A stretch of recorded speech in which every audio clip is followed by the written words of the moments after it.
Hello and welcome to your news and features electronic magazine that centers on the different facets of motoring. Now on its 34th year, this is Motoring Today.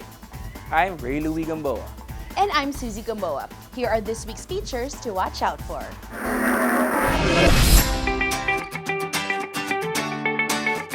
On Motoring Forum, we shall discuss the motor vehicle inspection system and its importance. Our road safety reminder on the Young Street Smarts portion centers on following a traffic enforcer signal in an intersection. This week's Paying Chuper shall be about the importance of wearing seatbelts.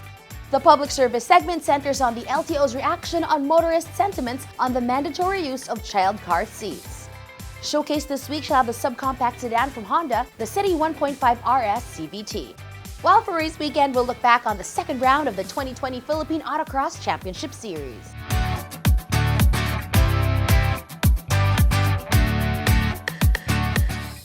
All of these plus the latest news in transportation and traffic management, as well as developments in the automotive industry, are on this week's edition of Motoring Today. Join us.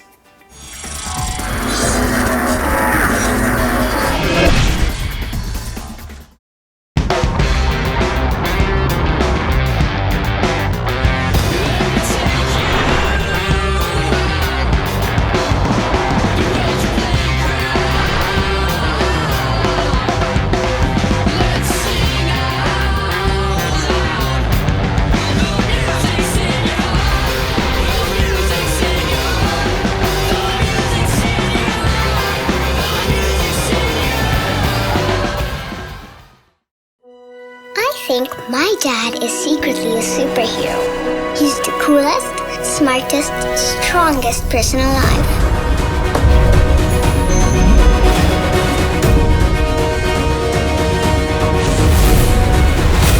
No matter where we go, he always makes sure I feel safe. And he isn't afraid of anything. My dad likes to call that the power to lead. I call it his superpower.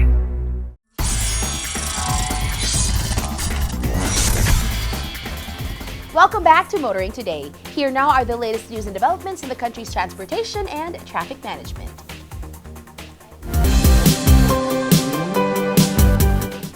The DOTR has been touting this for months now. The arrival of the tunnel boring machines, or TBMs, which will signal the start of serious construction of the Metro Manila subway. Well, the biggest part of the TBM is now here. The project of the century, the latest tag the DOTR has given the Metro Manila subway, is now getting ready to begin the tunneling needed for an underground railway system. The DOTR has unveiled the recently arrived Cutterhead, the gigantic main business end of the tunnel boring machine, or TBM. The DOTR said the arrival of the Cutterhead will soon be followed by other TBM parts, as well as equipment and materials which will be assembled at the site where the tunneling will begin. Following the mandatory operational test, the main tunneling should begin. At the unveiling, Transport Secretary Arthur Tugade also revealed that the first TBM has been named Kaunlaran, as the subway is envisioned to take the country to progress. Secretary Tugade also challenged the subway proponents and partners to complete the partial operational section of the project to be completed before 2021 ends. The Metro Manila Subway project is envisioned to provide the most modern mass transportation system in the National Capital Region, from Valenzuela City to Bicutan, Parañaque, and NAIA Terminal 3 in Pasay. Plans for the subway to extend north and south of the Greater Capital Region. The DOTR appears to be in a hurry to show results of the programs aimed at modernizing the country's mass transport sector. This is especially true for the rail sector. Commuters should be wishing the DOTR success in this endeavor. Meanwhile, the enforcement of the Child Safety in Motor Vehicles Act got off to a rocky start. and the LTO seems to have pressed the reset button. Republic Act number 91229, or the Child Safety in Motor Vehicles Act, was supposed to have come into full force and effect on February 2, 2021. Among other things, RA 11229 makes it mandatory for children 12 years old and below to be secured in child restraint systems, child car or booster seats, depending on their weight and size while on board motor vehicles. It mandates private car owners with children covered by the new law to purchase and install CRS or car seats approved by the Department of Trade and Industry and manufactured following the acceptable universal standards stated in appropriate UN regulations. However, many vehicle owners came out to protest the new regulations, crying that it was another new burden or expense. Others claimed confusion over the new regulations, which also made it unlawful for children to ride in the front seat of running vehicles or to be left unattended in vehicles. A lot of people claimed ignorance of RA 11229 even if it was signed into law back in February 2019, or that its implementing rules and regulations was approved in December of the same year. And that full enforcement was to begin in February 2021 after a full year of preparations by concerned government agencies tasked with various duties to enforce the law. And only after a comprehensive information campaign was conducted to inform the public about the new car seat law mandates. The protestations reached such levels as to prompt the LTO to ease back on full enforcement of the law. During the virtual press conference, LTO Chief Edgar Galvante said that provisions of RA 11229 will not be strictly enforced while the LTO undertakes an information campaign about the new law in coordination with the Philippine Information Agency, the Department of Education, the Department of Trade and Industry, and the private sector.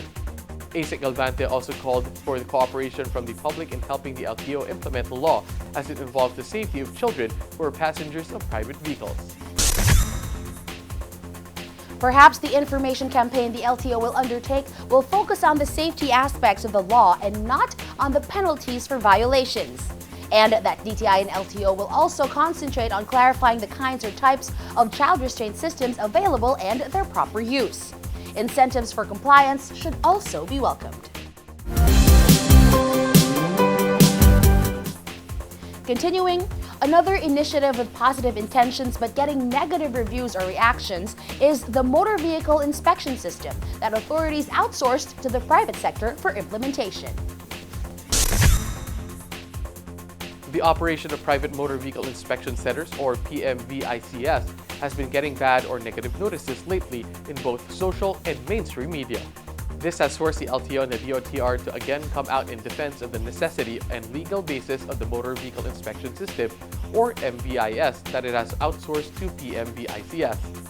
According to DOTR Undersecretary for Legal Affairs, Rainier Paul Yebra, the implementation of the MVIS as a requirement for vehicle registration with the LTO is in compliance with Republic Act No. 4136, or the Land Transportation and Traffic Code. This is further strengthened by Memorandum Circular 86003, issued in 1986, making motor vehicle inspection a prerequisite for registration with the LTO. Emission testing as a prerequisite for vehicle registration was in compliance with the Republic Act No. 8749, or the Philippine Clean Air Act, Undersecretary Yebra said. The Undersecretary added that Executive Order No. 125 gave the DOTR authority to seek the help of other government agencies as well as the private sector in fulfilling the function of motor vehicle testing as well as emission testing. LTO Chief Edgar Galvante reiterated that the MVIS, as conducted by PMVICS, will ensure all registered vehicles are safe and roadworthy. There is no questioning the fact that the MVIS is a valid and necessary process to ensure road safetiness of all registered vehicles. Questioning the accuracy, efficiency, and integrity of PMVIC operations is also a valid and necessary exercise. And finally, the new MMDA chairman may have a different perspective about the necessity of U-turn slots along EDSA. The MMDA closed the U-turn slot on EDSA along the General Dino area in Caloocan at the beginning of February following the schedule laid out well before its new chairman, Benhur Abalos, took office. But Chairman Abalos immediately had the U-turn slot reopened to motorists, apparently following a request from Caloocan City Mayor Oscar Malapitan. Chairman Abalos ordered the concrete barriers blocking the U-turn after visiting the area to see for himself the heavy traffic congestion complained about by the mayor and motorists since this was closed. Mayor Malapitan had earlier written to the MMDA expressing concerns about the traffic congestion caused by the closure of the said U-turn. The closure of U-turn slots along EDSA is being done to ensure the EDSA busway, the middle lane meant for exclusive use of buses, will remain clear at all times. Chairman Abalos stressed that the General Tino U-turn slot will remain open while the MMDA will coordinate with the DOTR and the DPWH on plans to build elevated ramps for exclusive use of buses. The MMDA chairman said the construction of elevated bus ramps is the solution to the traffic along Metro Manila's main artery. The reopening of the General Tino U-turn slot seems to indicate that Chairman Abalos has his own idea on how to manage traffic along EDSA that may or may not align with ideas of the DOTR on the EDSA busway operations. Those are the latest news and developments in transportation and traffic management. Coming up next is Motoring Forum, brought to you by Suzuki Philippines. The implementation of the new motor vehicle inspection system for vehicle registration and renewals seems to be having birthing problems.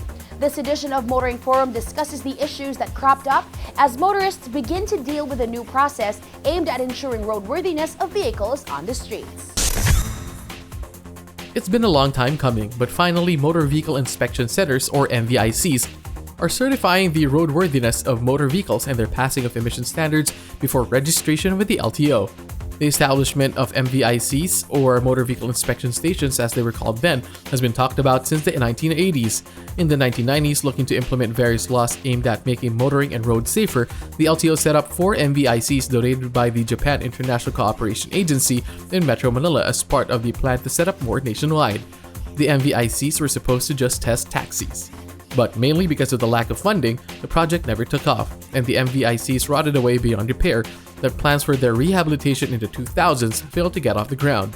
Finally, more than a decade into the new millennium, with the number of vehicles running into the hundreds of thousands and into the millions, authorities thought of privatizing MVICs, much like it did in authorizing private emission testing centers, or PETCs, to enforce Clean Air Act, mandating all registered motor vehicles to meet emission standards. This should solve funding problems.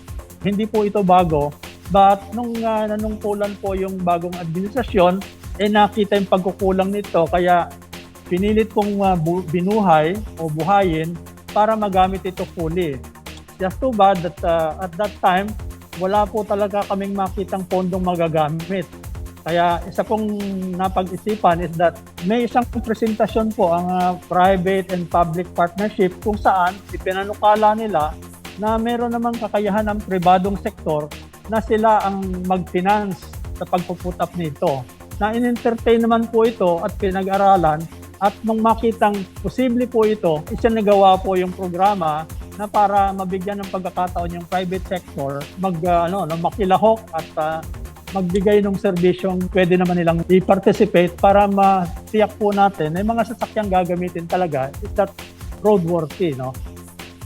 The plan was to establish private motor vehicle inspection centers, which will also conduct emission testing, essentially taking over the function from PETCs. By 2020, the DOTR and its line agency, the LTO, were ready for the shift to PMVICs. Guidelines for PMVIC operations finalized, sites for PMVICs were listed and awarded to applicant operators, facilities and personnel for would-be operators were vetted. All was being readied in fast track even when the COVID-19 pandemic locked down communities. In October 2020, the DOTR and the LTO finally authorized a number of PMVICs to begin operations. To date, 24 PMVICs have been given provisional authorities to operate, subject to testing of motor vehicles, motorcycles and tricycles, and jeepneys. Vehicles must pass 68 tests to ensure that they are roadworthy and safe for use on streets and that they meet emission standards set by the government. Aside from tests for emissions of exhaust, there are 3 levels or stages of testing. Stage 1 involves visual inspection of 32 exterior and 29 interior and under chassis parts. Stage 2 involves machine or automated tests that cover alignment, suspension, brakes, and speedometer. Stage 3 involves testing of lights, sound level of engine, and exhaust. The DOTR maintains the automated tests to remove much of the human element or involvement and therefore lessen chances of corruption and ensure all vehicles that pass the strict and comprehensive inspection are truly roadworthy. Dito po, hindi pwede yung non-appearance. Kasi po, sa unang step pa lang, pag dinala mo yung sasakyan mo for evaluation, ina-identify at kumbaga, sinisino yung identity ng sasakyan, yung pagmamayari, yung engine number, chassis number, at ito po yung record. At even yung evaluator po na magagawa ng inspection, rinirehistro niya po ang kanyang identity para matiyak kung sakaling merong question sa dulo. Halimbawa, na merong gustong clarify yan, ma-identify kung sino dapat magpaliwanag nun kasi siya nag-inspect.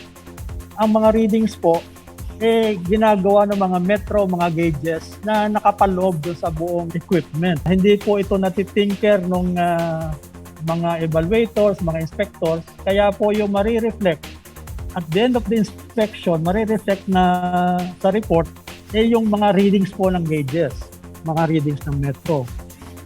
Furthermore, the DOTR said test results are computer generated and the inspections are recorded by CCTV cameras at each stage of the testing.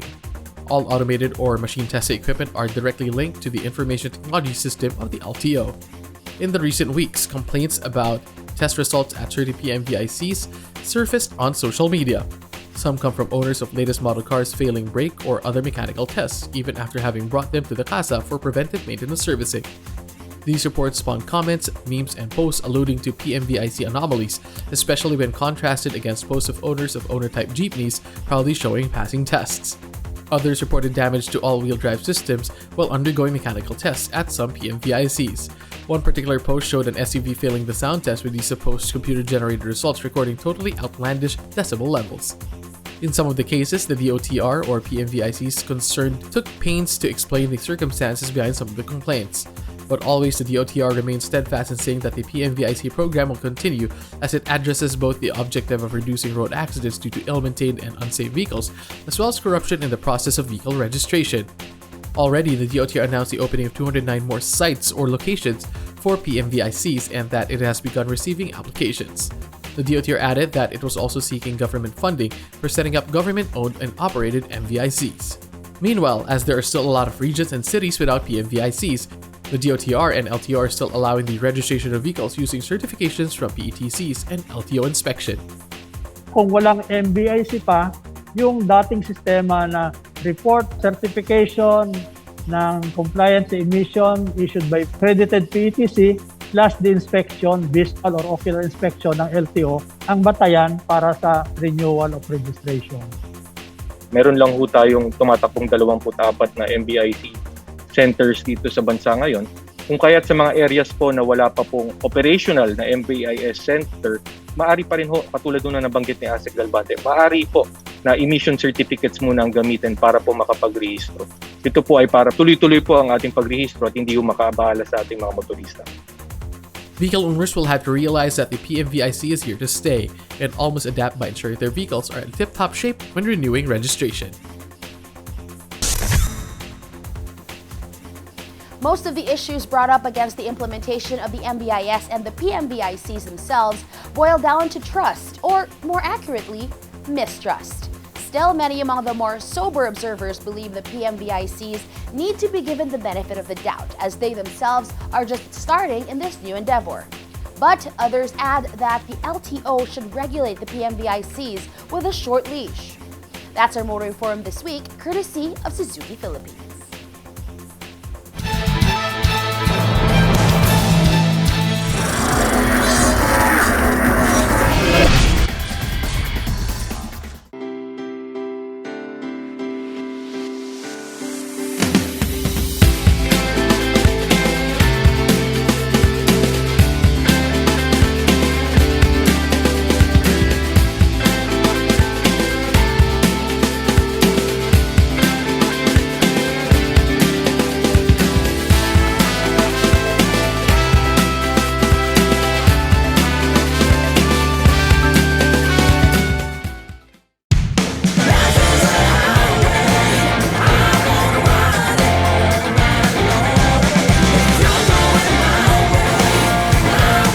Live extra with the new Mitsubishi Xpander Cross.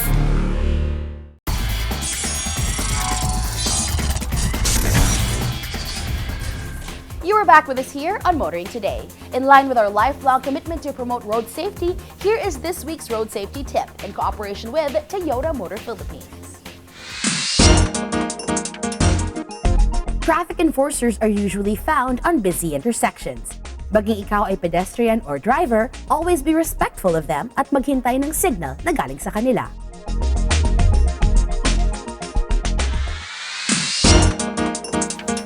Continuing with this week's edition of Motoring Today, let's now focus on proper driver's demeanor, especially for those driving PUVs. From Mitsubishi Motors Philippines, here is Payeng Choper this week.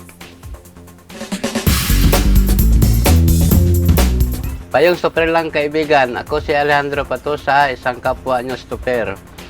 Huwag kalimutang magsuot ng seatbelt sa tuwing kayo ay papasada. Gawing prioridad ang kaligtasan habang namamasada sa pamamagitan ng pagsusuot ng seatbelt. Siguraduhin maayos at gumagana ang iyong seatbelt bago mamasada. Huwag mo rin kalimutang paalalahanan ang pasahero na nakaupo sa harap na magsuot ng seatbelt. Tandaan ang paggamit ng seatbelt ay isang epektibong pamamaraan upang manatiling ligtas sa oras na anumang aksidente. Ito po si Alejandro Patosa, payong super lang kaibigan mula sa isang kapwa nyo super.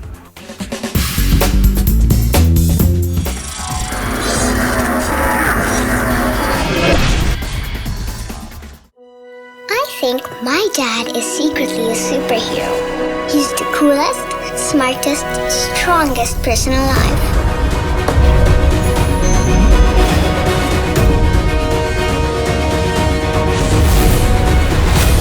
No matter where we go, he always makes sure I feel safe. And he isn't afraid of anything. My dad likes to call that the power to lead. I call it his superpower. Your city is about to change. Are you ready? Ready to rise? Ready to rock? Ready to go? Ready for more? Ready to rule the city. The all-new Honda City. Ready to rule.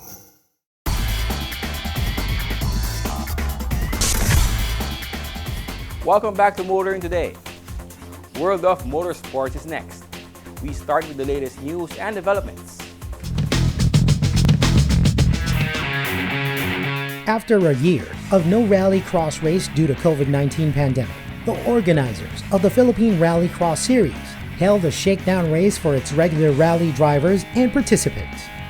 The session was held at the Clark Global City last January 24 and was attended by a good number of the sports enthusiasts. PHRX organizers also announced that this 2021, in line with the FIA and to honor previous season's champions, car numbers 1 and 2 will be reserved to Group 3 champion AAP Driver of the Year and Group 2 champion Golden Wheel awardee, respectively. Aside from safety protocols in the race itself, health protocols were also observed during the event.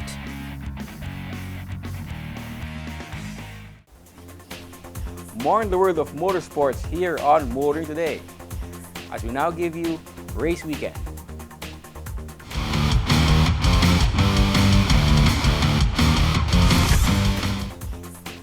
During the second round of the 2020 Philippine Autocross Championship Series, organizers continued to look for new venues for the races. And it looked like it has found a perfect one, the R33 Drift Track in San Simon, Pampanga.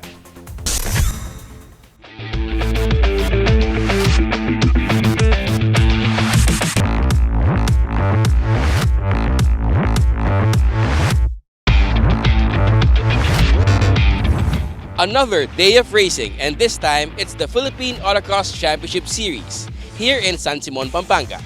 Let's check out the action.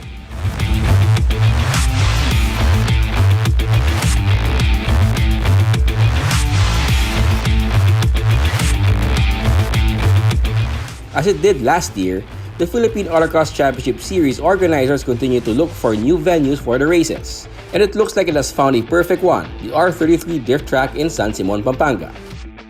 Just off the North Luzon Expressway southbound exit tollgate in Santa Monica, San Simon, Pampanga, the R33 drift track has an expansive paved area perfect for staging autocross races while being quite accessible to the expressway. Maybe this is why the second round of PAX drew a good number of entries to a new and unfamiliar venue.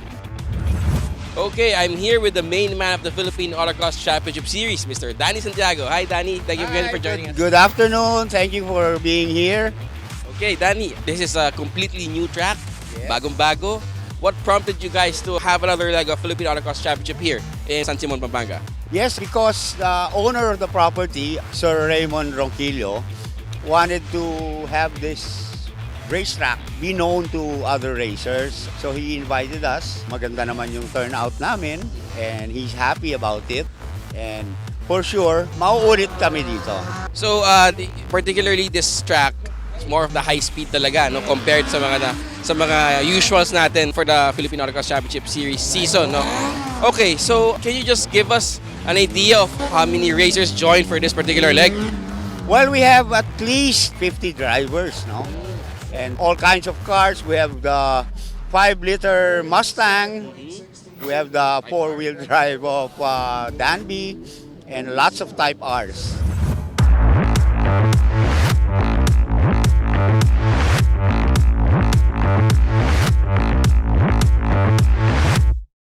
It may be the track layout or perhaps the new location, but some of the old autocross crowd showed up at the R33 drift track, including Dalby Aptidchay, who proceeded to set the pace for everyone.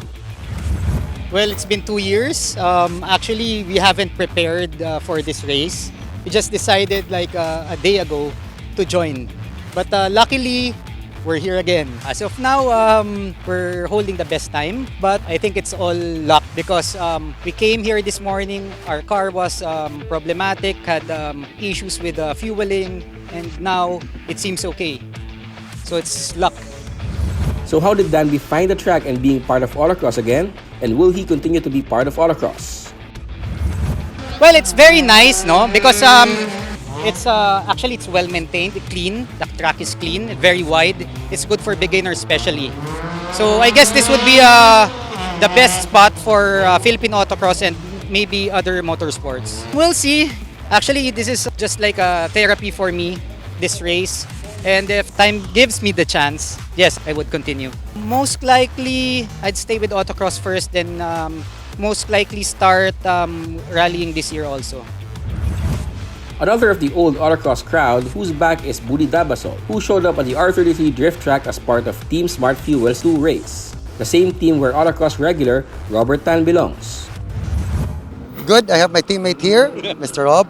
Actually, I took a pause for quite some time with autocross, but the last autocross I joined was, I think, more or less 7 years ago. Now that we have a better place, a better venue with our 33 drift venues, I mean, it's good. So, eto, balik na ng autocross.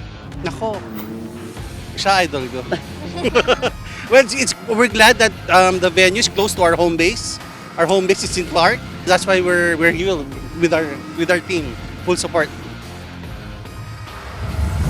For much of the second round, Budi was in chase for the best overall time of the day while having fun with his turbocharged Mitsubishi. It's quite tricky though and fun because the car I'm driving right now, it's a Mitsubishi 1976 with a big turbo in it. So the problem is, when I start off, grabe yung lag ko. So yung power band ko is around 4,000 above. So bababa lang ako ng 4,000 RPM, parang the response is so dull. But it's such a nice game uli kasi I was beside with Danby. He's quite a good driver also and a very nice car that he have and a good power too. So, well, I just wanna put up a good show for everybody. The second round of the 2020 Philippine Autocross Championship was as well attended as the first, drawing regulars as well as some returnees to a new venue that provided new thrills for everyone. Danny, are we gonna see you in another track again this year? Or may mga surprise ka ba sa mga viewers? Kasi this was actually unexpected from you since you've been holding almost all of your races in Asiana Designer Outlet, right? Yes. We're trying to look for newer venues, no?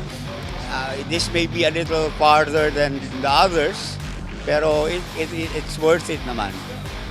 The main man of Philippine Autocross Championship Series again, Mr. Danny Santiago.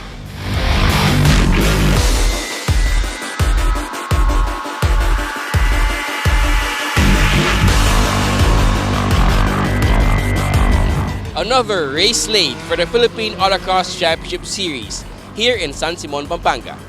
Don't forget to check us out next week for more race weekend action.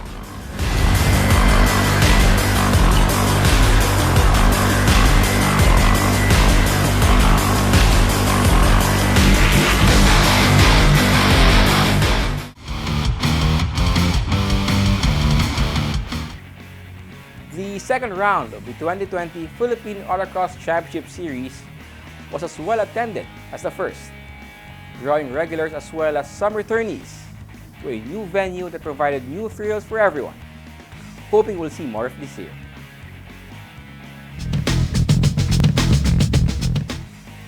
And that's this week's World of Motorsports.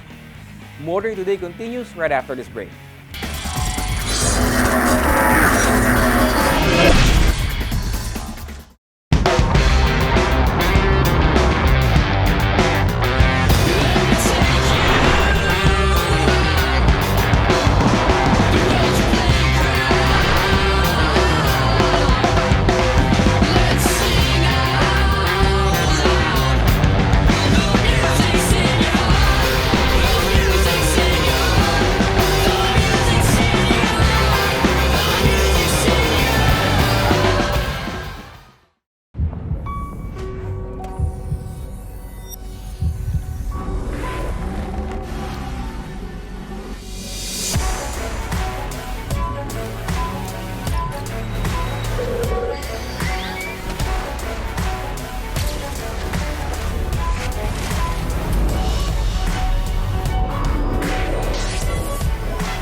Montero Sport. Elevate your journey. Drive your ambition. Mitsubishi Motors.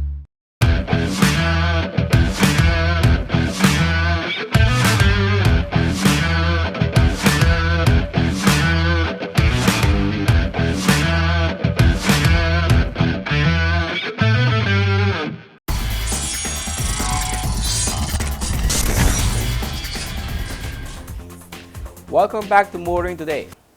Let's now take a look at what's happening in the local auto industry.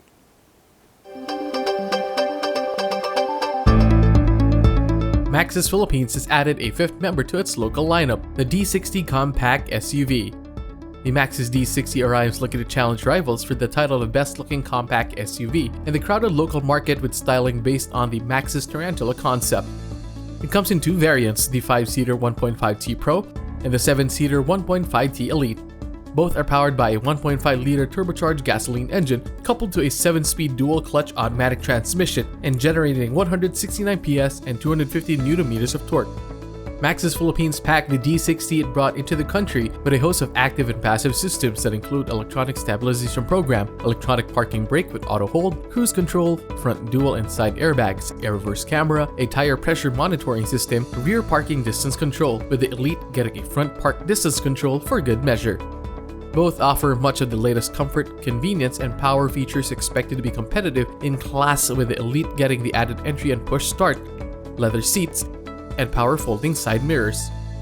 During the virtual media launch of the D60, Maxus unveiled its new 5-point VehiCare program that makes ownership of Maxus vehicles more convenient and affordable. The 5-point VehiCare program includes the 5-year warranty or 100,000 kilometer program, 5-year emergency roadside assistance, parts management system that makes part stocks availability up to 5 months, enhanced service quality for on-site and virtual product support, and home service or pickup and delivery, and low-cost maintenance that makes every Maxus vehicle you buy 22% more affordable versus other brands of over 5 years.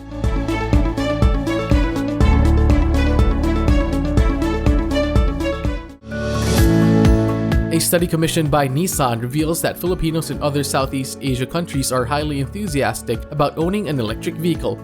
The study, entitled The Future of Electrified Vehicles in Southeast Asia, conducted by research and consulting firm Frost & Sullivan, showed that 64% of vehicle owners in 6 Southeast Asian countries are now willing to consider owning electric vehicles. The study polled 3,000 car drivers in selected cities in Indonesia, Malaysia, Singapore, Thailand, the Philippines, and Vietnam to understand their awareness, attitudes, behavior, and perceptions towards electrified vehicles. The results of the study were presented during a virtual gathering of industry leaders, government officials, and media held recently called Nissan Futures Electrification and Beyond. According to the study, 45% of Filipino car drivers said they would consider an electrified vehicle, defined in the study as plug-in hybrid or solely battery-powered electric vehicle, as their next car purchase within the next 3 years. Filipino drivers who participated in the study cited tax breaks, charging infrastructure in residential areas, and priority lanes for EVs as top incentives for switching to electric vehicles.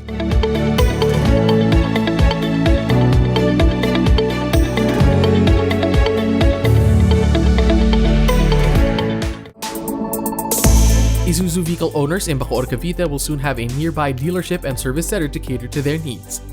Isuzu Bacoor is expected to open in March of this year along Molino Boulevard in Barangay Bayanan in Cavite. The construction of this dealership demonstrates our dedication and commitment to expand our network to be able to service more customers nationwide. Isuzu Bacoor will be our dealership number 46.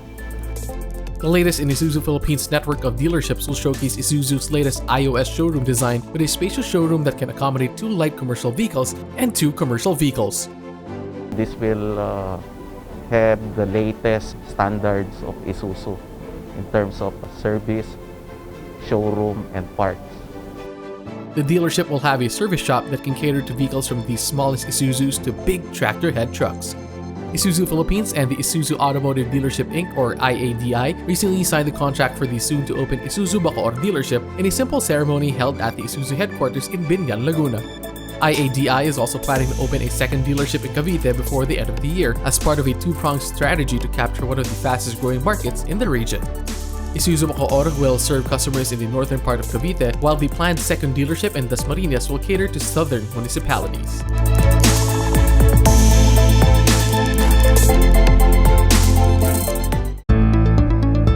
Toyota Motor Philippines is offering a new service that will help companies monitor movement of their fleet units. The Toyota Fleet Connected Service will use an automotive GPS system designed specifically for Toyota vehicles to assist business owners and operators in managing vehicle assets. The system can track movement of Toyota fleet units and provide such information such as current location, trip monitoring, and vehicle mileage. According to Toyota, the Fleet Connected Service can even recognize unusual driver behavior. It can record each time a vehicle enters and exits a virtual boundary through the geofencing function and will report device disconnection and tampering through its unplug detection feature. The data about the fleet are instantly transmitted from the device to Toyota's G-Fleet system, allowing businesses to have a full view of their fleet anytime, anywhere. This new service is compatible with Toyota's best-selling fleet vehicles such as the Vios, Innova, Hi-Ace, Hilux, Fortuner, Avanza, Corolla Altis, Rush, and Wigo from 2016 to present models.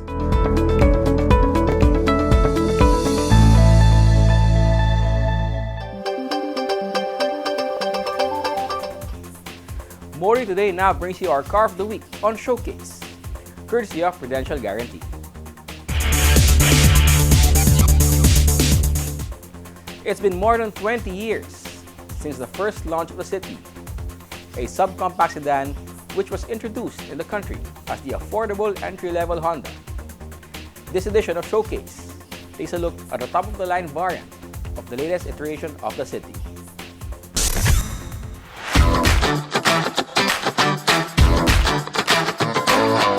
The Honda City, the 4-door subcompact sedan, has gone through several iterations since it was first launched locally in the middle of the 90s.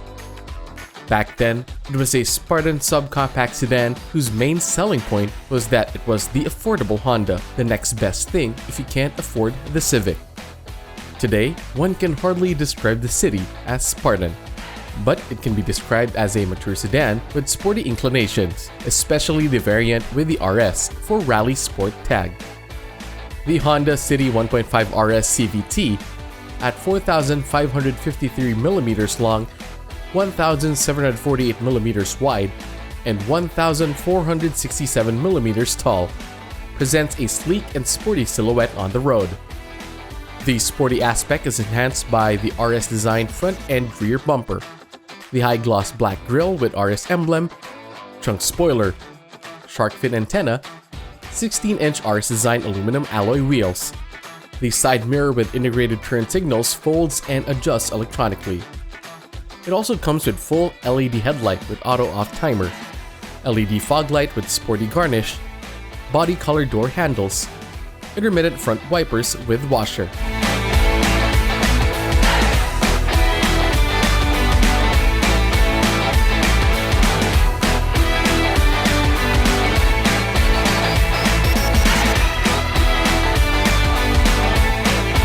These sporty character is carried over into the cabin. It comes with black and red trim interior colors. It also comes with sport pedals. One gets into the city using the one push start with smart entry and remote engine start system, which just means one can get into and start the city with key fob in pocket. The seats upholstered in leather and suede material are comfortable. The front seats slide and recline, with the driver also benefiting from a seat height adjuster.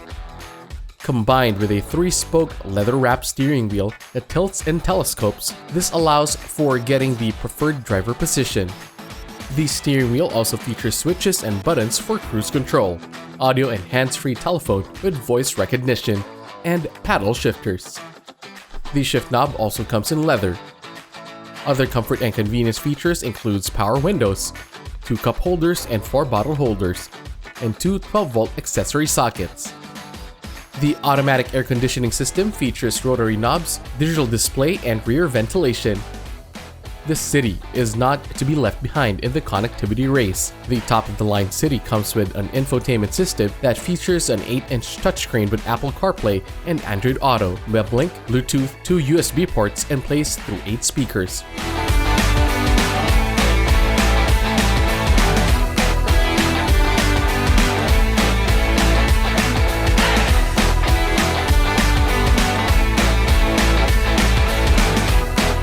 The Honda City is a fun drive.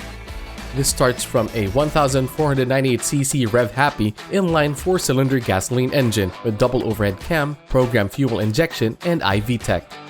This engine generates 121 PS at 6,600 revolutions per minute and 145 Nm of torque at 4,300 RPM. The engine on the City 1.5 RS drives the front wheels via a continuously variable transmission. Keeping the speed in control is a brake system featuring front ventilated discs and rear drums. Electric power steering provides a good balance of ease and feedback. The suspension system features front McPherson struts and torsion beams in the rear. Honda is also generous in providing the latest in technology for safety and security in the City 1.5 RS CVT, which already features the G-Con body structure. These include dual, front, side, and curtain airbags, 3-point seatbelts for 5, child lock and ISOFIX child seat anchor, speed setting auto door lock, and security system with alarm and immobilizer. It also comes with vehicle stability assist with agile handling assist, hill start assist, anti-lock brake system with electronic brake force distribution, and emergency stop signal. Parking is also made easier with a multi-view rear camera.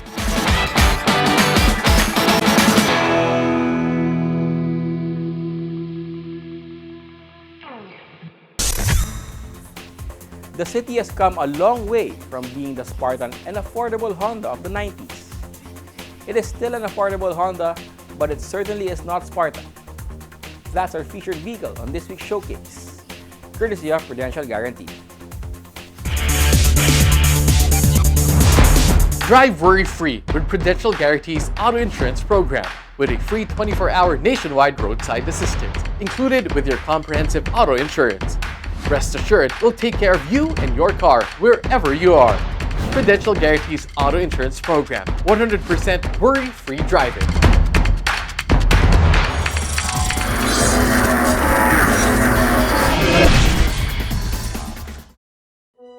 I think my dad is secretly a superhero. He's the coolest, smartest, strongest person alive.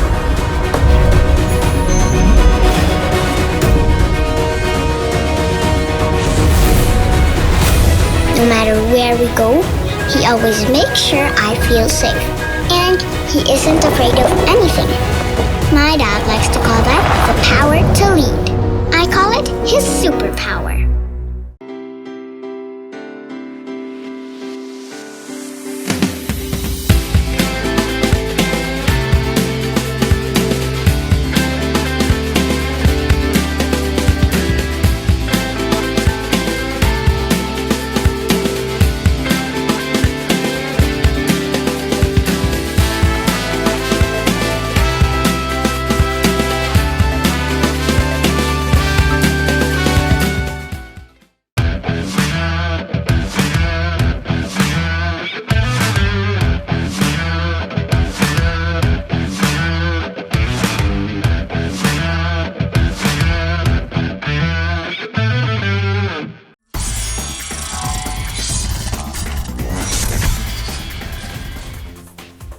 We now have our segment that dwells on the wide array of motoring problems, not only in the metro, but all over the country as well.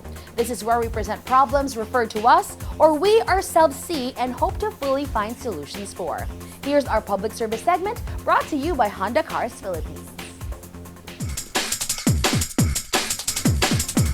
In the past few weeks, we have seen how motor vehicle owners, particularly those with children aged 12 and below, have reacted to the supposed full implementation of RA 11229 or the Child Safety on Motor Vehicles Act. With all these negative reactions, the Department of Transportation and the Land Transportation Office deemed it necessary to hold a virtual press conference to help inform the public on the matter. DOTR Assistant Secretary Gadis Libiran clarified that the Transport Department and the LTO are just implementing agencies of the said law passed by the Congress and signed by President Duterte. Linawin lang po muna natin na yung Child Safety po in Motor Vehicles Act ay isa pong legislated and approved law na pinasa po ng Congress at pinirmahan po yan ni President Duterte noong February 22, 2019. At yung implementing rules and regulations po niyan ay inaprubahan noong December 23, 2019. So, by operation of law, ang schedule of implementation po niyan ay dapat February 2, 2021. So, linawin ko po na ito pong batas na ito ay hindi lamang polisiya o rule na basta na lang in-implement ng DOTR at ng LTO. Ito po ay isang batas na ipinasa ng Kongreso at pinirmahan din po ni President Duterte.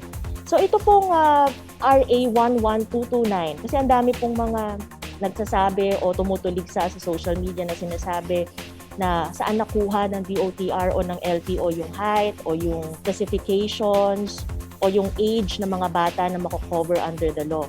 So yan po ay nakasaad na po at yan po ay very much specified dun sa RA 11229. Yung DOTR po and LTO are just implementing agencies.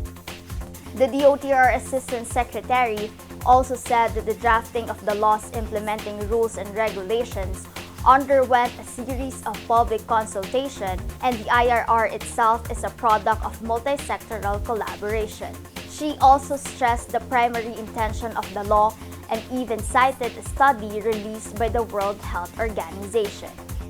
Yung primary intention, syempre as a matter of state policy, is to uphold the safety of children while aboard motor vehicles. In fact, meron nga pong study na inilabas yung World Health Organization on seat belts and child restraints. Sinasabi po nun na kapag tama o proper yung installation mo at paggamit ng car seats, it can reduce the risk of death or of infants by 70% and 47 to 54% for children aged 1 to 4 years old in an accident. Meanwhile, LTO Assistant Secretary Edgar Galvante announced that there will be no imposition of penalties and ticketing for violators. Instead, they will widen public awareness regarding the law. Ang LTO po na pag-utusan na implement ang batas na ito ay tutup pa rin ito at isasagawa ang kailangan para sa kapanatagan, kaalaman, kaayusan ng mga mamamayan. Kaya sana po mawala yung pangamba na kaagad ang hahanapin dito ay yung lumalabag at i-issue ng ticket at re-require na magbayad ng penalty or what. Ang ginagawa po natin ngayon pinapalawak pa natin ang kaalaman ng madla at kung sakaling may makikita pong lumalabag dito, pinapaalalahanan lang yung mga concern na ito ay para rin sa kapakanan ng ating mga mahal sa buhay, mga anak man, kapatid na bata o sino man. Hindi po ang gagawin ng LTO ay mag-penalize agad o magbigay ng kaukulang sanksyon sa mga lumalabag. But ang panawagan po is again, we seek the cooperation of everyone para tunay pong marating yung purpose nitong batas na ito na ma-reduce natin to the very minimum yung mga insidente na kung saan yung mga bata ang nadidisgrasya. As presented last week, there are also motorists who questioned how public vehicles can comply with the law. Assistant Secretary Libiran gave a clarification on this. Yung nakasaad po doon sa Republic Act 11229 or yung Child Safety in Motor Vehicles Act, ito po ay applicable lamang po sa ngayon sa private motor vehicles. Ngayon, ang DOTR po ay naatasan na mag-conduct ng feasibility study kung feasible nga yung paggamit ng ganitong sistema sa mga public utility vehicles. Ngayon, kung ito ay feasible, kailangan po na mag-submit ng DOTR ng recommendation to Congress para po ito ay kanilang mapag-aralan at maisabatas din po. By now, the two agencies are focusing on the massive information, education, and communications campaign regarding the Child Safety in Motor Vehicles Act. In coordination with the Philippine Information Agency, Department of Education, Health and Trade and Industry departments, as well as private sector groups. And that's our public service segment from Honda Cars Philippines. Should you yourself encounter motoring problems that need immediate attention, please feel free to contact us. See the details being flashed on your screen. And that's the week that was in motoring. Thank you for joining us. Also, please don't forget to check us out on social media. Until next week here on Motoring Today, now in its 34th year of continuing service to the general motoring public with a lifelong commitment to promote road safety. Stay healthy and be vigilant at all times. On behalf of our dad, Butch Gamboa, I'm Ray Louie Gamboa. And I'm Susie Gamboa. Happy motoring! motoring.